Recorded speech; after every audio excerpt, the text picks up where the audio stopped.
জয় যিশু। জেরুজালেম নগরী।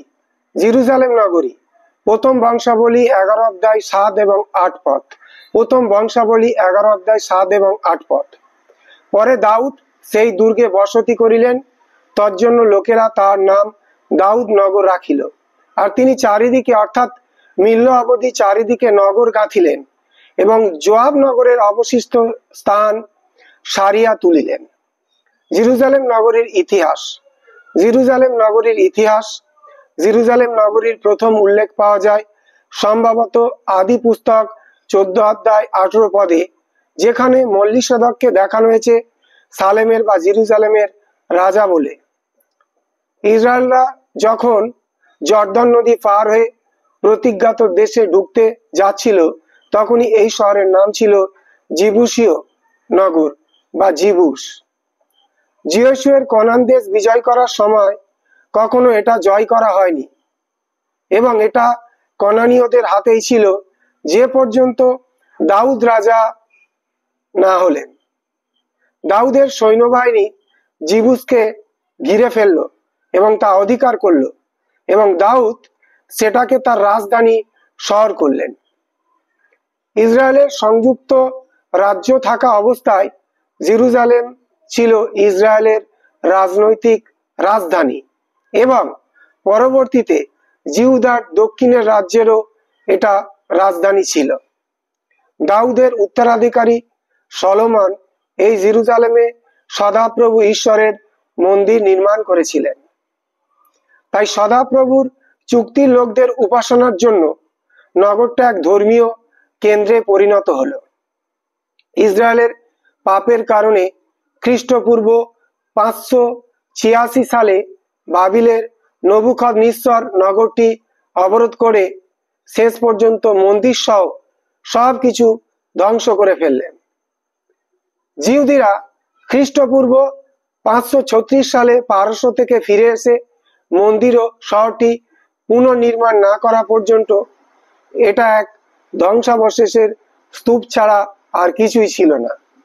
জিহুদিরা খ্রিস্টপূর্ব 536 সালে পারস্য থেকে ফিরে এসে মন্দির ও শহরটি পুনর্নির্মাণ না করা পর্যন্ত এটা এক ধ্বংসাবশেষের স্তূপ ছাড়া আর কিছুই ছিল না।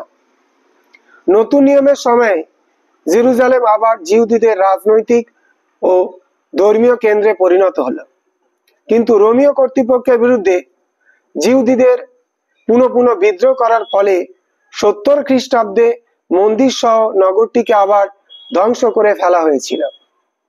দাউদ যখন জেরুজালেমকে তার রাজধানী শহর করলেন, তখন এর চরিত্রের সঙ্গে সামঞ্জস্য রেখে এটা বিভিন্ন নাম গ্রহণ করতে শুরু করলো, যেমন সিয়ন, দাউদ নগর, পবিত্র নগরী, ঈশ্বরের নগরী, মহান রাজার পুরী, ধার্মিকতার পুরী, সতী নগরী ইত্যাদি। সদাপ্রভুর নগরী, সদাপ্রভু তত্র, সত্যপুরী।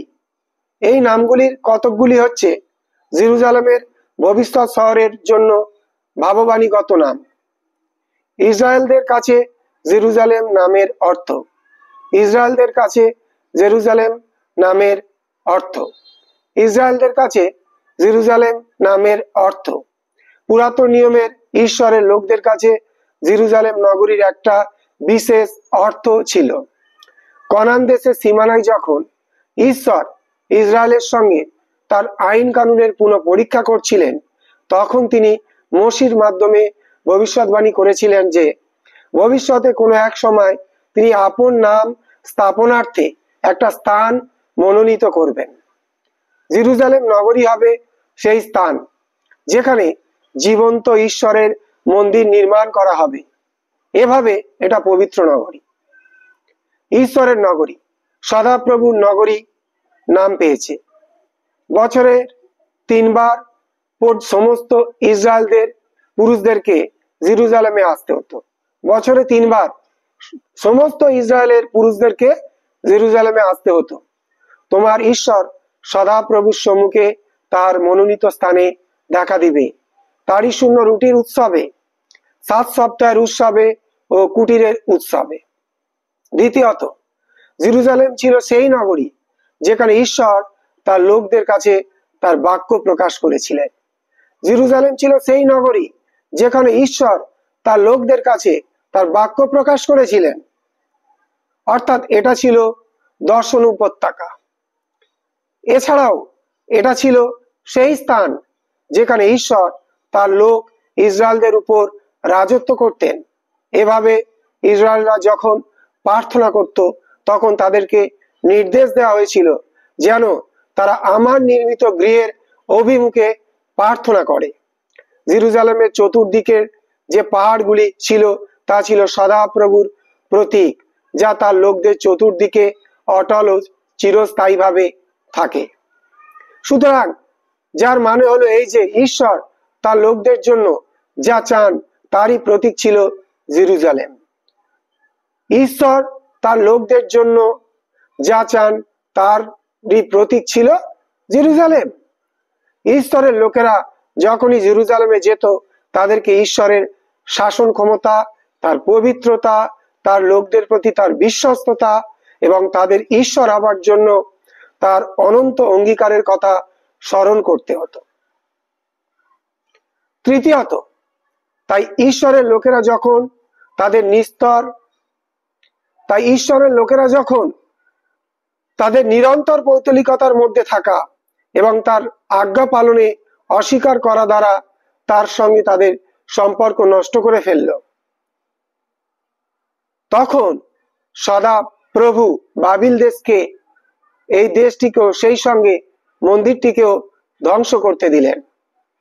লোকদের মধ্যে তার নিরন্তর উপস্থিতিরও এই দীর্ঘদিনের প্রতীকটিকে ধ্বংস করতে দিয়ে ঈশ্বর বোঝাতে চাইলেন যে তিনি নিজেই তার লোকদের কাছ থেকে চলে যাচ্ছেন। লক্ষ্য করুন, ঈশ্বর তার লোকদের সঙ্গে এক অনন্ত চুক্তির যে প্রতিজ্ঞা করেছিলেন সেটার শর্ত ছিল যে লোকদেরকে তার প্রকাশিত ইচ্ছার প্রতি বাধ্য থাকতে হবে। ঈশ্বরের প্রকাশিত ইচ্ছার প্রতি ঈশ্বরের লোকদের বাধ্য থাকতে হবে। এভাবে ঈশ্বর তখনও যেমন এখনো তেমনি তার লোকদেরকে সতর্ক করে দিচ্ছেন যে তারা যদি তার আশীর্বাদ ও প্রতিজ্ঞার বাস্তবায়ন দেখতে চায় তাহলে তার প্রতি বিশ্বস্ত এবং তার বিধিকলাপের প্রতি বাধ্য থাকতে হবে। ঈশ্বর তখনও যেমন এখনো তেমনি তার লোকদেরকে সতর্ক করে দিচ্ছেন যে তারা যদি তার আশীর্বাদ ও প্রতিজ্ঞার বাস্তবায়ন দেখতে চায় তাহলে তার প্রতি বিশ্বস্ত এবং তার বিধিকলাপের প্রতি বাধ্য থাকতে হবে। খ্রিস্টীয় মণ্ডলীর জন্য জেরুজালেমের অর্থ, খ্রিস্টীয় মণ্ডলীর জন্য জেরুজালেমের অর্থ, খ্রিস্টীয় মণ্ডলীর জন্য জেরুজালেমের অর্থ। জেরুজালেম নগরী খ্রিস্টীয় মণ্ডলীর জন্য গুরুত্বপূর্ণ ছিল। জেরুজালেম ছিল খ্রিস্ট ধর্মের জন্মস্থান। এখানেই প্রভু যীশু খ্রিস্ট ক্রুশারোপিত ও কবর থেকে উত্থিত হয়েছিলেন। সেইভাবে এই জেরুজালেমেই মহিমান্বিত খ্রিস্ট পঞ্চসপ্তমীর দিনে শিষ্যদের উপরে পবিত্র আত্মা সেচন করেছিলেন। এই নগর থেকেই জগতের প্রান্ত পর্যন্ত প্রভু যীশু খ্রিস্টের সুসমাচারের বাণী ছড়িয়ে পড়েছিল। জেরুজালেমের মণ্ডলী হলো সব মণ্ডলীর মাতৃমণ্ডলী ও প্রেরিতদের নিজ মণ্ডলী। জেরুজালেমের মণ্ডলী হলো সব মণ্ডলীর মাতৃমণ্ডলী ও প্রেরিতদের নিজ মণ্ডলী।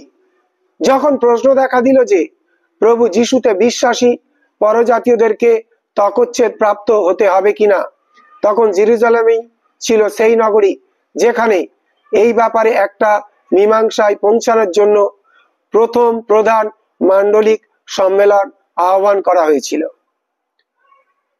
নূতন নিয়মের লেখকরা জেরুজালেমের পুরাতন নিয়মের গুরুত্ব অনেকটা গ্রহণ করে নিলেও এটাকে পার্থিব নগর থেকে স্বর্গীয় নগরের প্রতি প্রয়োগ করেছেন। অর্থাৎ তাদের কাছে পবিত্র নগর হিসেবে জেরুজালেম আর এখানকার সেই পৃথিবীতে নয়, কিন্তু স্বর্গে থাকার স্থান যেখানে ঈশ্বর বাস করেন এবং খ্রিস্ট তার দক্ষিণ পাশে বসে রাজত্ব করেন। সেখান থেকেই তিনি তার আশীর্বাদ পাঠাচ্ছেন আর সেখান থেকেই প্রভু যিশুর পুনরাগমন হবে।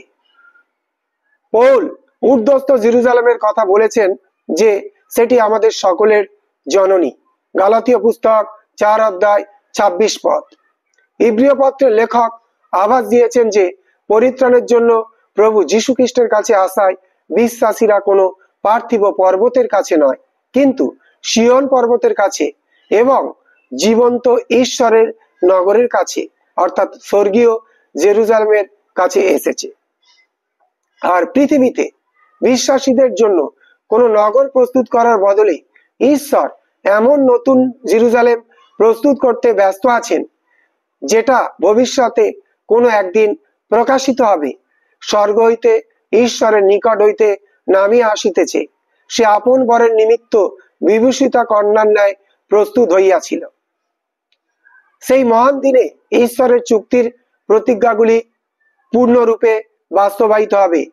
দেখো, মনুষ্যদের সহিত ঈশ্বরের আবাস, তিনি তাহাদের সহিত বাস করিবেন এবং তাহারা তার প্রজা হইবে এবং ঈশ্বর আপনি তাহাদের সঙ্গে থাকিবেন ও তাহাদের ঈশ্বর হইবেন।